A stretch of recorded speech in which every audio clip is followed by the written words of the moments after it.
This is Kenneth Vance from Rooftop Videos. Now we know about the Pope. He's gone. Waiting for the next to see what's going to happen. I think we're in for a roller coaster ride. A very big one. The flood of Noah happened and started on the 17th day of the second month. And this coming Saturday, April 26th, is that Passover.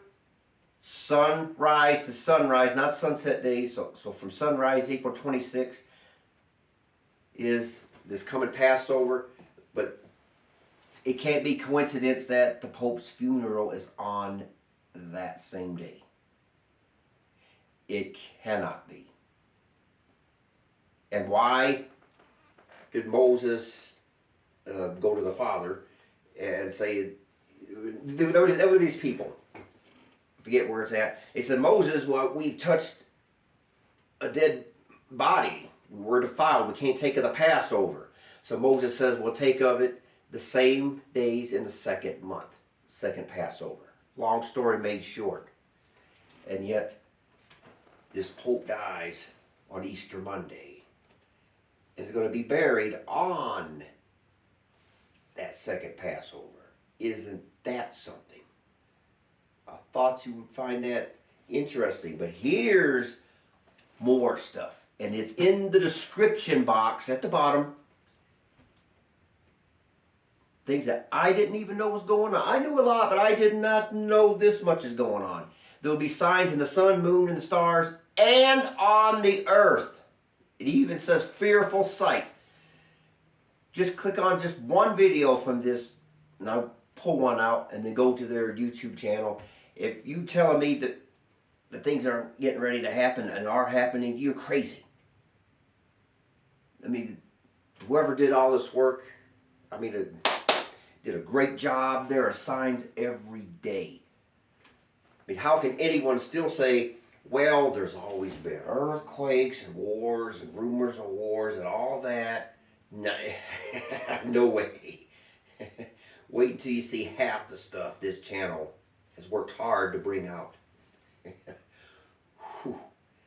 It's enough to blow you away. It blew me away. I haven't even watched them all yet. Yeah, I know things have happened for years. And that's the point. Which is why we go to Romans chapter 8 here. To see what the Apostle Paul was talking about. And I'm still of the opinion that he kind of thought it might have been in his day, but then he realized later, okay, it's not time yet. But he says some things, and I really love this. I want to go over this whole chapter, but nah, not today. But let's start right. How about, I'm just going to pick a verse. Verse 17 out of Romans chapter 8. And if children, then heirs, heirs of Yahweh and joint heirs with Messiah, if indeed we suffer with him, that way we may also be glorified together. But who are these heirs? Well, Hebrews 11, he says, big list of people. These all died in faith, not having received the promises, but there's 144,000 overcomers in the last days that are heirs. It's a different type. It's those in Revelation 12 that overcame the serpent by the blood of the Lamb, the word of their testimony, and they loved not, and I add the word fallen, lives unto the death. And he goes over some of that as well in this chapter, but not today. I might go over this soon. 18, for I consider that the sufferings of this present time are not worthy to be compared with the glory which shall be revealed in us. Well, for the 144,000 overcomers, he says that these are not defiled with women, not defiled with the harlot churches. And then for they are virgins, they are the first fruits unto Yahweh and unto salvation. Those who picked up the kingdom mandate to establish the kingdom in the last days. As Daniel says, they will take and possess the kingdom forever and ever, even forever and ever. Smashes Nebuchadnezzar's image at its feet, a stone that turns into a mountain. He says, it shall not be left to other people. That's the same group. To bring forth the kingdom, the restoration of all things. We have to be right on the cusp of it. The mark has been here. We're waiting for the Father's side to begin. But what precipitates that? Something signals it. The king said so. Signs, eclipses, weather patterns, you name it. This is what he's talking about. In Romans 8, he has this to say. And I love this. For the earnest expectation of the creation eagerly waits for the revealing of the sons of Yahweh. These are the overcomers of the last days, who has the mantle of Adam and Eve to subdue the earth and take dominion of it and establish a kingdom. In Micah 4, the kingdom will begin somewhere in the U.S., some way, somehow, and then it grows. And then he says, even the first dominion, comma, thy kingdom come. The first dominion is Adam and Eve's dominion. This is all the same. We put it all together. The earnest expectation for the manifestation of the sons of Yahweh. It has to be right upon us. Because when we see all these things, we're to lift up our heads. Our redemption must be drawing nigh. Because the world's gone crazy. It's fallen apart. This world's under massive judgments. And anybody can take and strike his match and blow up the whole powder keg, the Middle East, Russia, Ukraine, China, Taiwan, whatever. Something is going to kick loose here. But the whole planet, people and animals, and the plants and the weather patterns, everything is in line with what Paul is saying. All of creation groans, except in the last days it accelerates like it's doing right now. 20. For the creation was subjected to futility, not willingly, but because of him who subjected it in hope. Because the creation itself also will be delivered from the bondage of corruption into the glorious liberty of the children of Yahweh. Elsewhere he says, I will destroy those who destroy the earth. So what are they doing? We've got chemtrails. We got GMO foods. We can't even get away from all this.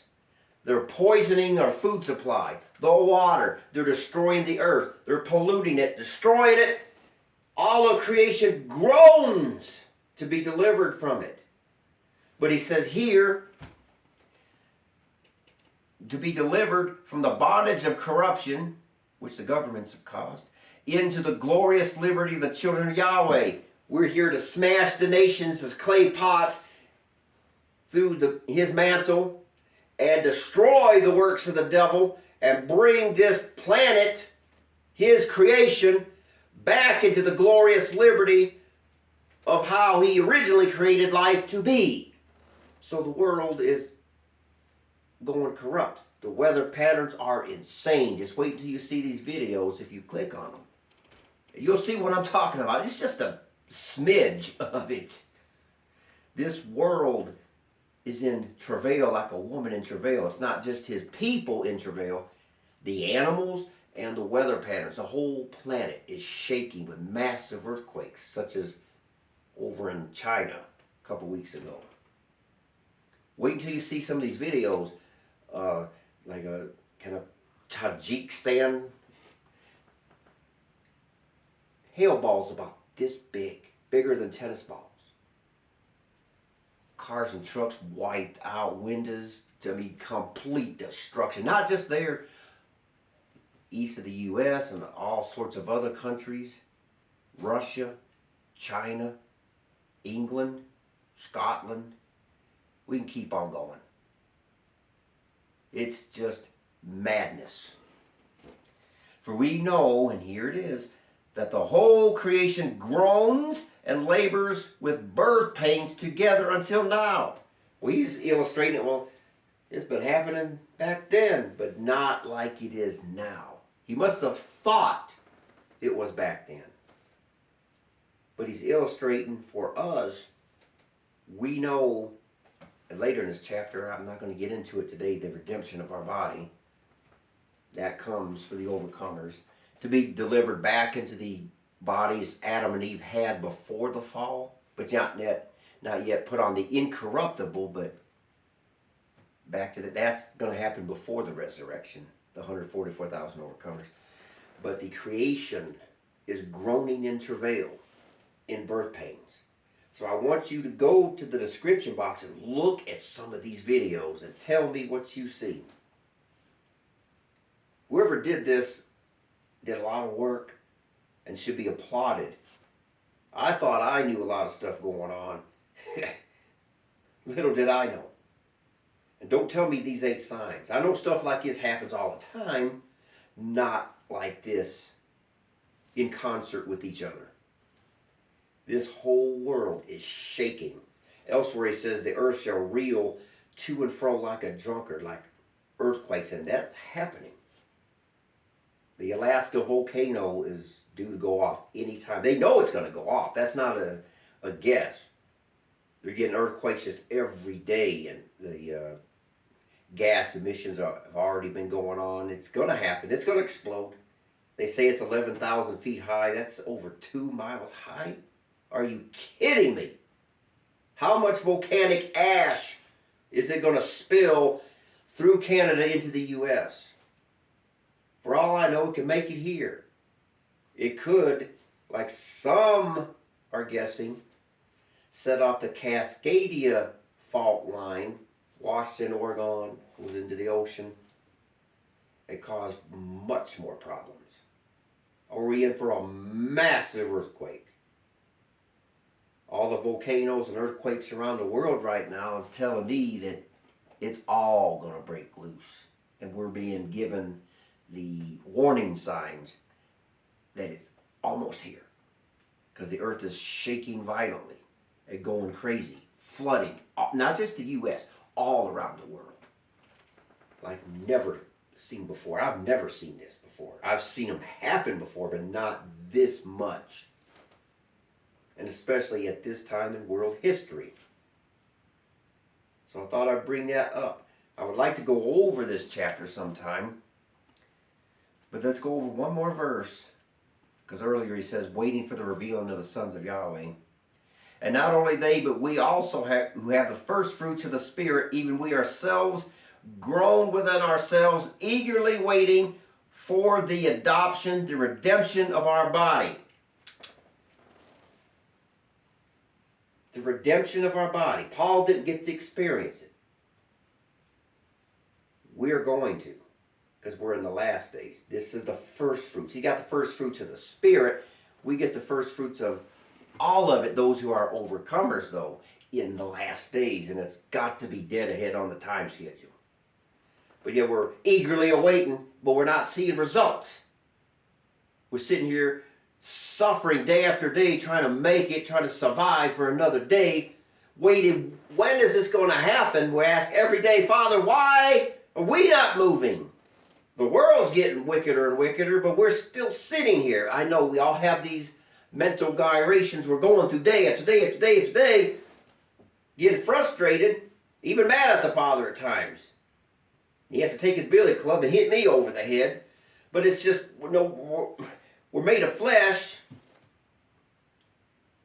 but at least some of our reasoning is in line with the Word. We can't take it no more. Many people I see are at the end of their ropes, and so am I. We're in travail. The whole earth is travailing, and so are his people that pains and groans in travail together until now. Waiting for this world to come to an end. The mark has been here since 2020, so how much longer can it be? We are in the last hour, saints. Last hour. And it might very well be with this Passover of April 26th that it might kick off something. I can't say for sure because nobody knows. It might be just another day and keep on going. But we're still groaning in travail for that day to start. I know you feel it and I feel it. And I'm just being honest here. I mean, none of us know it all. but we make our best guesses. But some stuff is not guesses. The earth is in travail right now. That's not a guess. That's why all these weather patterns are going crazy. And they'll continue to. Till finally we reach the sixth seal and there'll be a massive earthquake. However encompassing that one's going to be. However this turns out, well, we're going to live through it one way or the other. We're already in the last hour, and the king is at the door. The king is at the door.